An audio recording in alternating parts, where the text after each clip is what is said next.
Hello everyone, my name is Catherine from Middletown Township Public Library. I'm a reference librarian here, and I am also a very big Harry Potter fan. And since we are celebrating his 40th anniversary this year, I decided I'm going to recreate his first birthday cake given to him by Hagrid at age 11. From the books, it is a chocolate cake, so I'm going today to be making a basic chocolate cake from allrecipes.com. I will supply that in the link below if you wish to check it out and make it yourself. But before we begin, here's everything we will be needing today. I'll be going over the exact measurements as I make it, but otherwise we will be also providing a printable copy for everyone as well. So before we begin today, here's everything we're going to need. I'm going to go ahead and use my stand mixer right here, but you can also use your, like another stand mixer that you may have on hand. We're also going to need vegetable oil, baking powder, baking soda, 2 eggs, unsweetened Hershey's Cocoa, vanilla extract. I have 2 things of frosting here, but if you know how to make it from scratch, feel free to go ahead and do that. I also have dye for the icing, because as you see above, it is a pink icing, as well as a green icing, some sugar, a whole cup of milk, some Pam right above here for the actual pans. I will show you that in a second. And as I said earlier, a full cup of milk and some flour. And once again, I will be giving the exact measurements in the description below.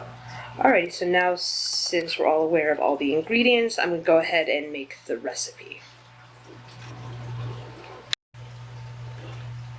Okay, so for this next part here, we're going to go ahead and grease the base of our pans with some Pam spray and some flour. Before we do this, I wanted to mention that not shown in the ingredients earlier was a cup of boiling water, which we will need for this recipe. I will tell you when to implement that. Sorry, I forgot to mention it in the ingredients list. But now we're going to go ahead and grease our pans with some Pam spray and some flour.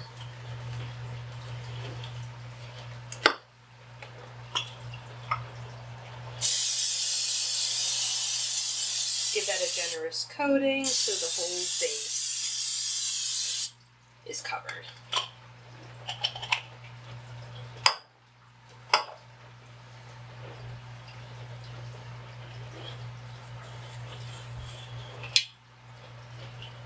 Try to get the sides if you can, just so it's lacquered so the cake won't stick.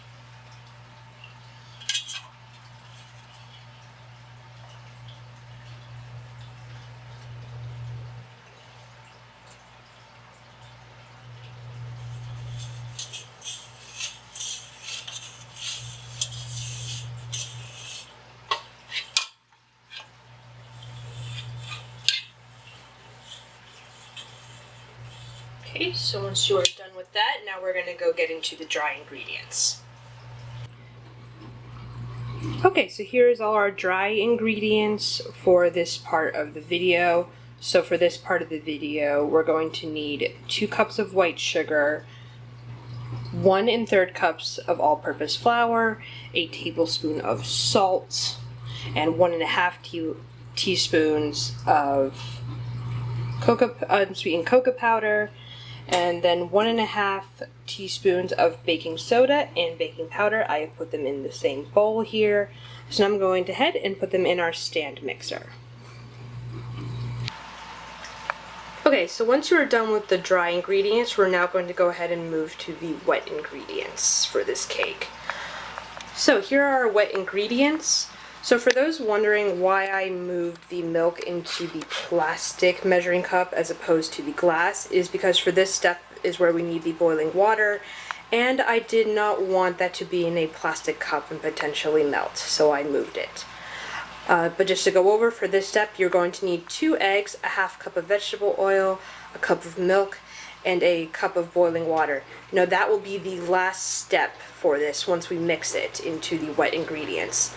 And once they're in the wet ingredients, once they're in the dry ingredients, we're going to go ahead and mix them together for a full 2 minutes. And I have my timer already set, so I'm going to go ahead now and mix the wet ingredients for you. Okay, now I'm going to go ahead and combine the wet ingredients and then mix it for 2 minutes.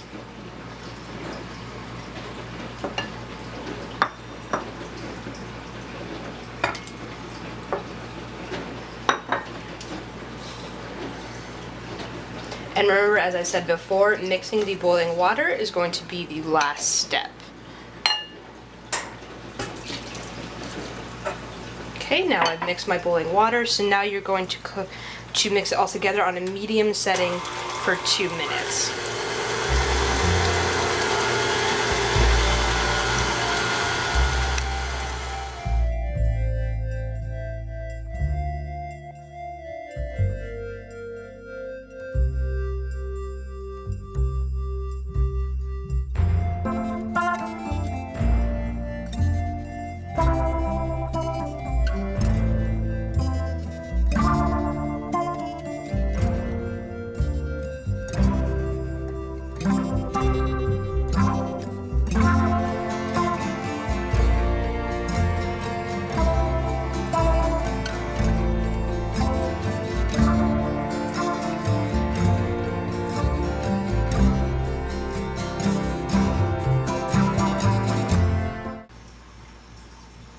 Okay, so now we are done with the wet ingredients. Now we're going to go ahead and pour it evenly into these 2 pans here. The batter will be relatively thin, but we must pour evenly into the 2 pans. And once that is done, we're going to go ahead and bake at 350 for 30 to 35 minutes.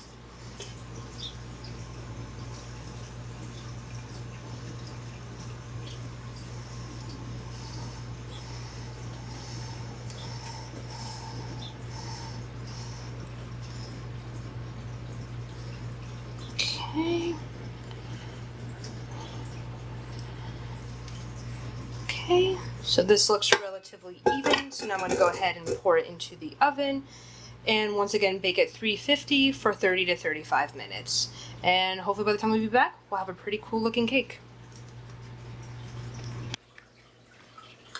Alright, so both cakes have now cooled and they are on cooling racks right here. As per the instructions, it says to leave it in the pans for at least 10 minutes and then cool them on a cooling rack for a few hours. So now they have officially cooled and we are going to go ahead and assemble them. I'm going to attempt to level these with a cake leveler. This is not required, this is just something I'm doing because I'm noticing in the photo here it looks like a fairly straight cake.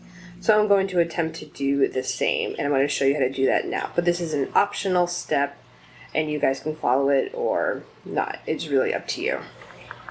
Alright, so I'm going to go ahead now and to attempt to level the cakes.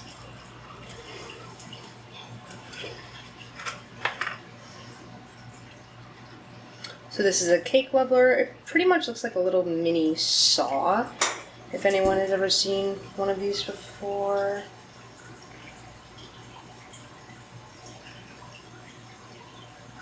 So my goal here is just to make them look a little straighter, because like I said, I think it is a fairly flat cake.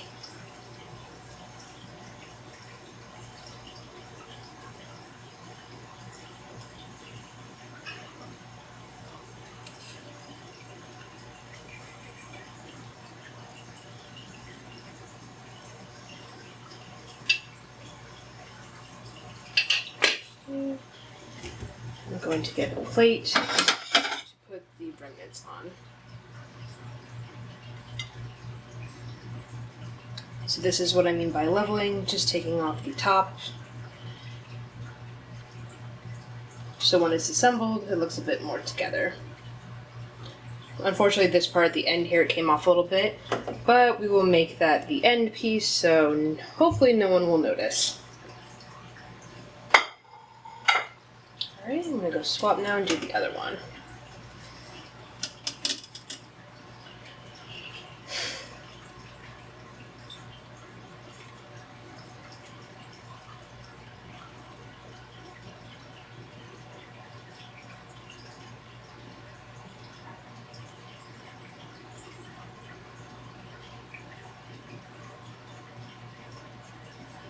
Try your best if you are doing this to get the wire completely underneath the cake. or else it won't be entirely level, as it were.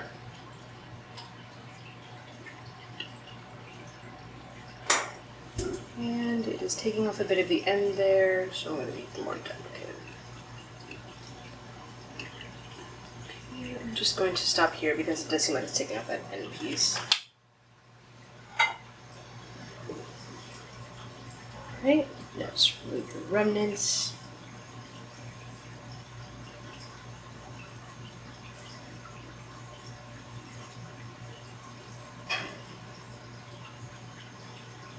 And this is where we're starting to come off a little bit. Alright, so our next step is now to put them on top of each other. Wish me luck.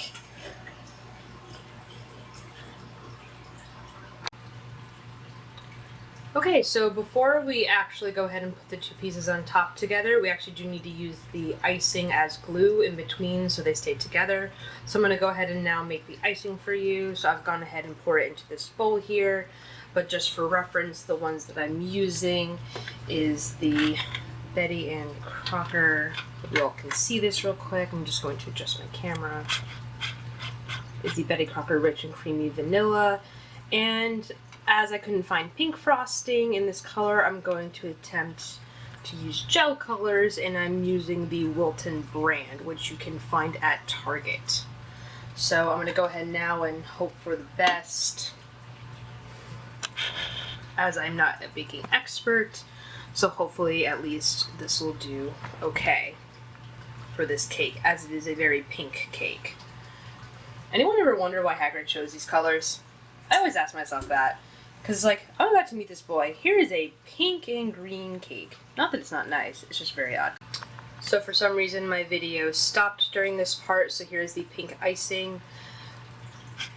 So far I've included 7 drops of the red, and I actually think it's a really nice pink color. I'm still like mixing it because I put a lot of icing in here as I wasn't sure how much we would need. So I'm going to go ahead and continue mixing it right now.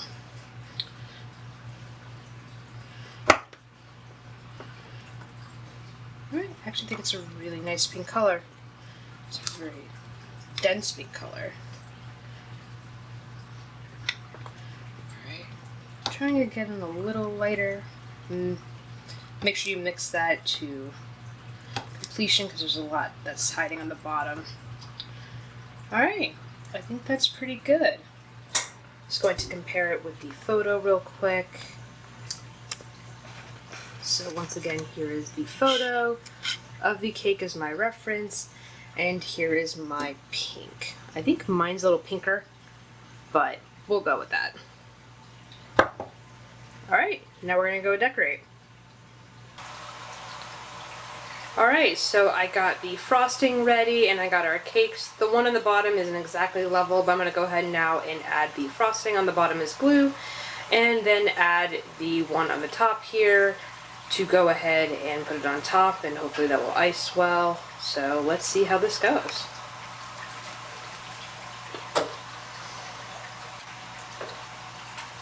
Just going to spoon a little bit on the top, and I'm going to go ahead and try to flatten it as much as I can with kind of like a spatula here, but you can use whatever you have at home, like a knife, etc.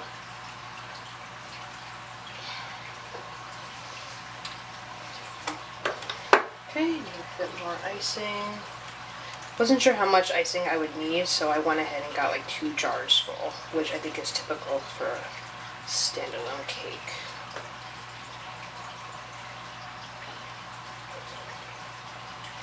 Try to move with your spoon as best you can. If not, you can use the spatula, but this is kind of like just for glue. And then we're going to put the rest of the pink icing around it. Probably should have used less red, but I think it looks actually a nice shade. Alright, so now we're going to go ahead and put the other one on top. Wish me luck here.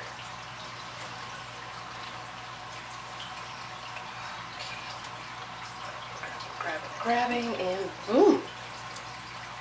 Nice! Now the end here is slightly coming off, but it does seem to be a 2-tiered cake. So I'm going to go ahead and put pink icing around it and do my best with the edges.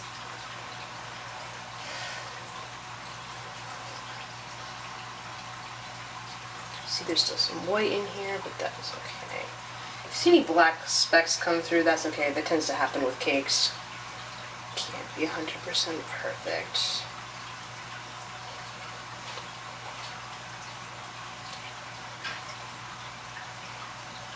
Go ahead and incorporate the rest of the white as best I can.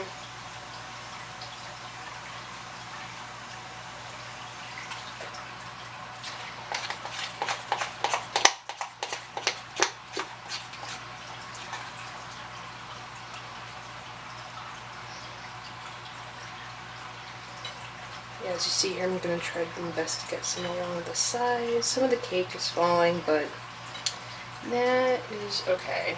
We are not perfect, and neither is the cake. But it was the gesture that counts.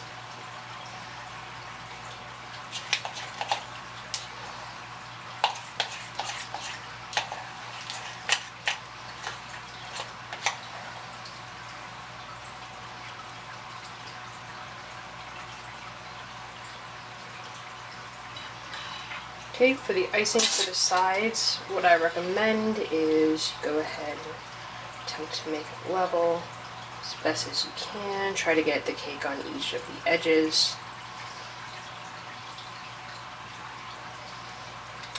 And then for the icing on the side, I'm going to, I think Hagrid doesn't do this, so you can skip this stuff if you want with the edges.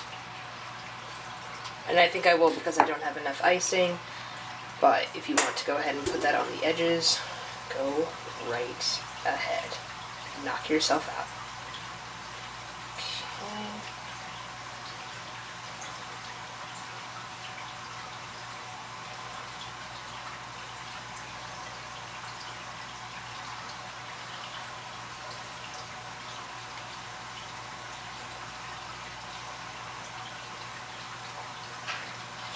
Okay. Okay. So this is the top of our cake. Now I know in the photo it doesn't have these black specks mixed in, but that sometimes happens with baking, so don't worry about it. This is not a professional cake, and I presume they had someone on set make this cake. But we're going to go ahead now and do the wording as best as we can, and then wish Harry a happy 40th birthday. Okay, so now I have finished icing the cake and putting on the text decoration on it. Now just to explain, I was supposed to do this on camera, but it would have been too difficult to film, so I opted not to do it. But now I'm going to go over how I did it, and honestly, I think it came out great. Bear in mind that when you do see it, keep in mind that in the books, Hagrid brings this to Harry in his pocket, and then he eventually sits on it and gives it to Harry. So I think this is a unique and authentic interpretation of that in the books. So I'm excited to show you all the final product. But before I do, for the icing ingredients, I just wanted to show you this green decorated icing, which I think matches the color exactly. It is a Betty Crocker green decorative icing. So if you guys want to recreate this yourselves, I would recommend using this one. Alright, so now I'm going to go ahead and show you the final product. Okay, so here is my interpretation of Harry's birthday cake given to him at age 11 by Hagrid. I really like it a lot. I think just how the letters are smushed a little bit is a nice touch. And I also included the incision here from the photograph. I recommend, however, if you're going to do this yourself, don't put it as deep in here as I did, because it has made the letters look a little bit more exaggerated than I originally intended. But considering that, as I said earlier in the novel, Hagrid brings this in his pocket and then eventually sits on it before giving it to Harry, I think it actually looks pretty decent, and the letters also, while smushed a little, look legible. So I enjoyed making it, and if you recreate this, I look forward to seeing your creations. If you make it, feel free to please tag us on Facebook and on Instagram. I'll include those links below. And that's all about it I have. I really enjoyed this project, and if anyone recreates it, I look forward to seeing what you come up with. And I hope everyone joins us for Harry Potter's birthday bash on July 31st. We're going to be doing a live birthday sing-along, and we're going to announce the winner of the art contest. I will leave those details in the description below, as well at the end of this video. And just so everyone knows, on the link on our website, we also are doing trivia contests, as I said earlier, an art contest, and we're also doing DIY crafts and recipes, and we may even have a few for pickup. But thanks again for tuning into this video. I look forward to see what everyone comes up with, and I look forward to seeing everyone on July 31st for Harry Potter's Birthday Bash. And please take a look on our website for all those details. Thank you and have a great day.